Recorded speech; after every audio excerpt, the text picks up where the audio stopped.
papers mo? Yes, sir. Actually, January 2 na ako lilipat. So di dapat ang New Year's Eve dinner natin, despedida mo na rin. Yeah, is there anything in particular you'd like me to cook?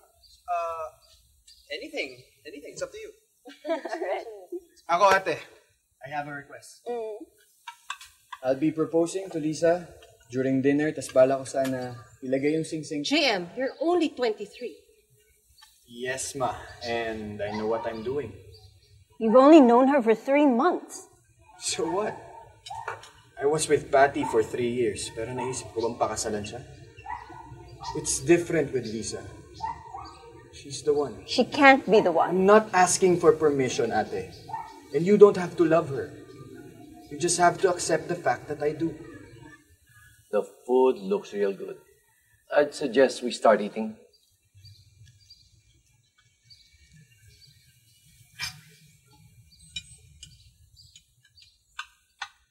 Ewan ko din kay JM. First, he dumps Patty for this girl, and now he wants to marry her. They've only been together for 3 months. Some people get married after 3 days and stay married for the rest of their lives. Only in the movies, Alan. In real life, these people will end up divorcing or killing each other.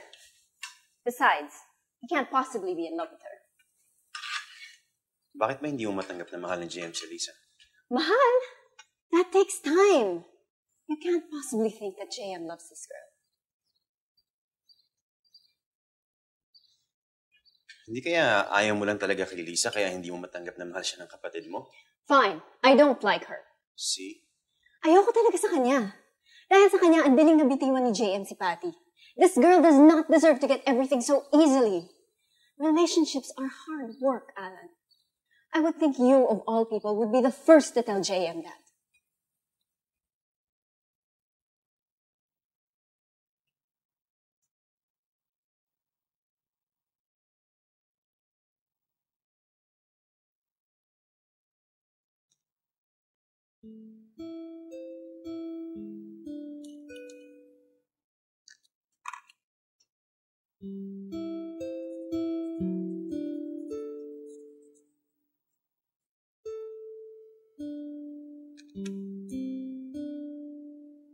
O, yun po mga papuntang Maynila. Pwede na po kayong sumakay.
Kung hindi ko mapatawad tatay ko,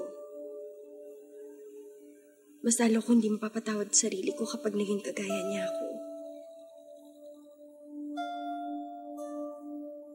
Mia. Mia, mahal kita.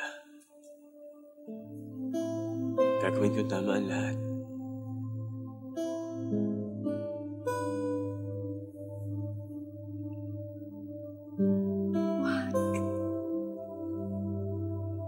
Huwag kang mga ako. Huwag mo na akong pahirapan. Babalik na ako sa Malaysia. Okay na yun. Huwag mo na iparamdam sa akin na meron akong iiwan dito na kailangan ko pang balikan.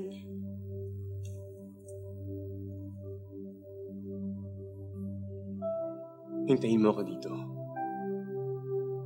I just need to fix things.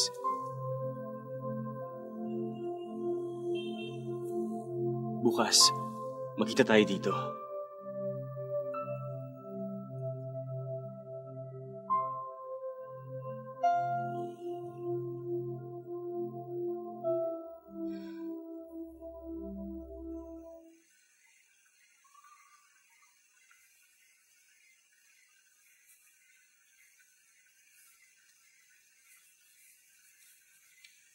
Why did you buy this house without telling me? Dahil ayaw akong i-criticize mo itong bahay na to the way you criticize my neckties. Because I knew you'd hate it. I don't hate it.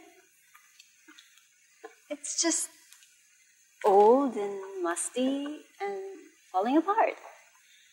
To be honest, it's not exactly my taste.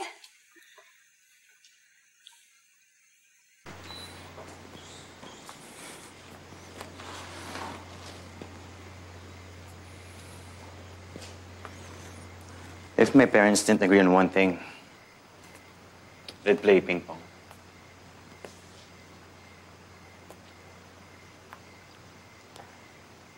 What does this have to do with us? Daph, what if I ask you to live here? No. Why not? Why would you want to live here? What's wrong with my condo? What's wrong with my house? Alan, let's go home. I am home, Daph.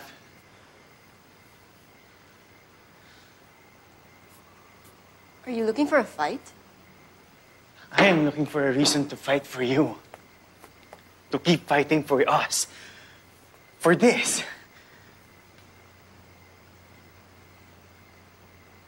Apat na taon na akong nakikibagay sa'yo at sa mundo mo. Dahil mahal kita. Pero ikaw yung tumira dito, hindi mo magawa para sa akin.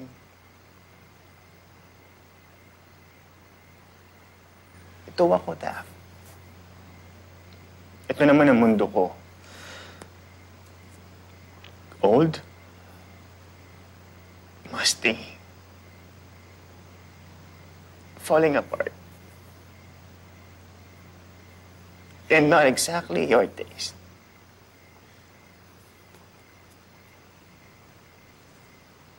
If you felt like that, why didn't you tell me?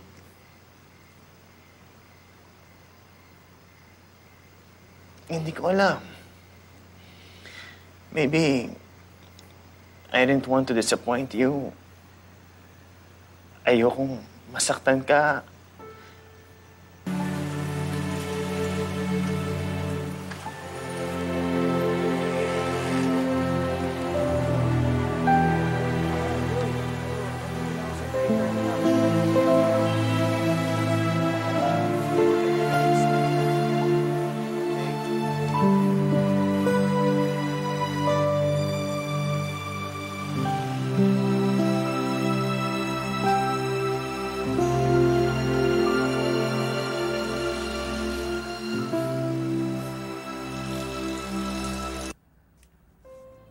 Paano kaya kung hindi mo na lang siya minahal? Paano kaya kung hindi na lang kayo nagkakilala para mabura na lang siya sa alaala mo? Paano kaya kung noong nagkatagpo kayo, ibang tao ka, ibang tao rin siya, sa ibang pagkakataon, sa ibang lugar, sa ibang panahon? Auntie, Yes, I am. is it the same day in Paris today? Is it also February 24? Why? When you and Papa fly to Paris tonight, will it still be the same day when you get there? No, sayang. It will be a different day. A different day. Hello, Papa? Kaya at meron di hotel. Labas na sayang ng airport, okay? Bye. Maiiba din kaya ang tadhana niyo?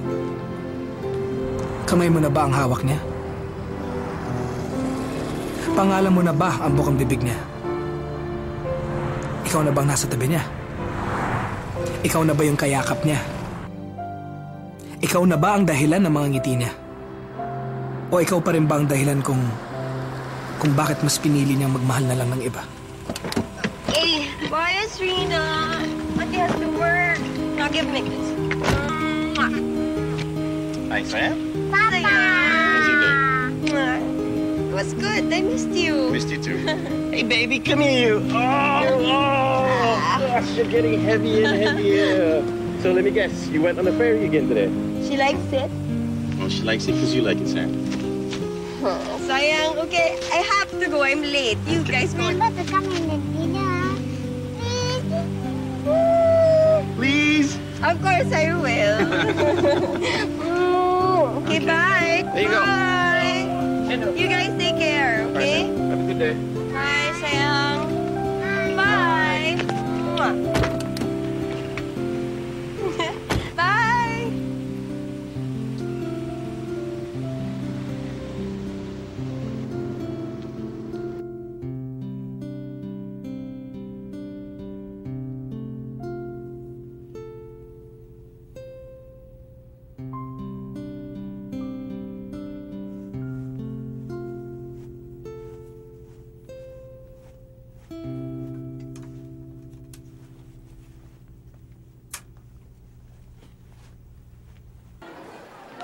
So how long are you staying this trip?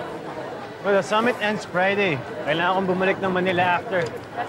Ayaw mo na mag-extend. You can stay with me in Putrajaya. I don't know. Let's see. Alam mo, mas madali mo siyang mahanap kung sabihin mo sa akin pangalan niya. Nick, I'm here for a management summit. Alam mo, sabi mo naman palagi business eh. Pero alam ko, iniisip mo, sana makita mo rin siya. Saka nga pala, nakita ko si Daphne. I had to make sure na okay lang sa kanya na magkita tayo today. Ayoko naman isipin niya na nasa iyo yung loyalty ko, pero siya yung pinsan ko, di ba? Kamusta na yun? She's okay. I think she misses you and hates you at the same time. Ikaw, nagkabalit sa akin? Alam mo, okay na rin na naghiwalay kayo bago yung kasal. You tried to make it work for another 6 months, pero wala talaga eh. Buti na yun, di ba? Things could have been a lot worse.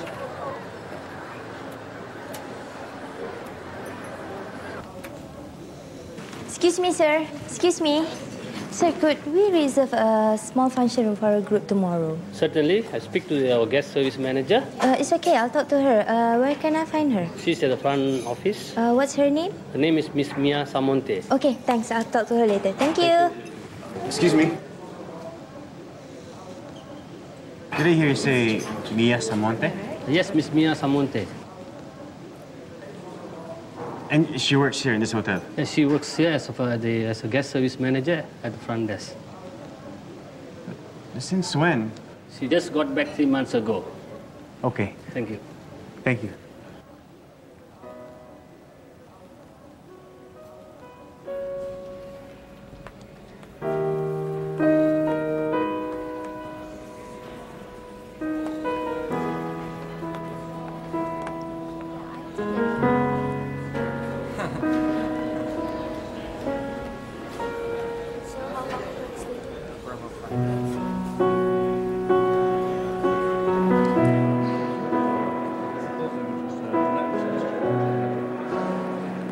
Ay, si Mia.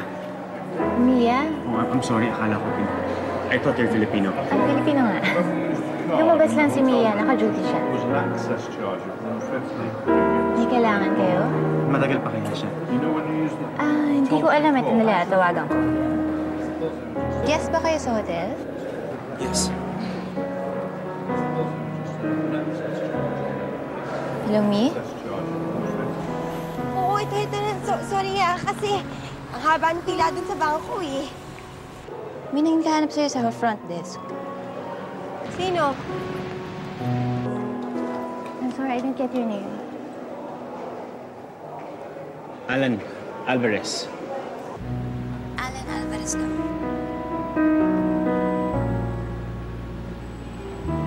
Hello? Mi? Mia, pakisabi naman sumama yung pakiramdam ko. Ha? Basta, salamat.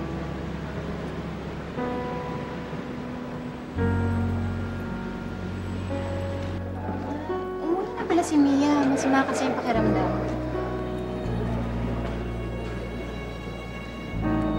Can I get her address or any contact number? Ay, sorry sir, hindi namin pinapamigay yung mga personal contact No, I know. information. I understand. But you also have to understand na I'm a friend of Mia's. Magkakilala kami. Kahit na, sir. Sorry. Don't worry. Alam naman niya kung paano kayo hanapin.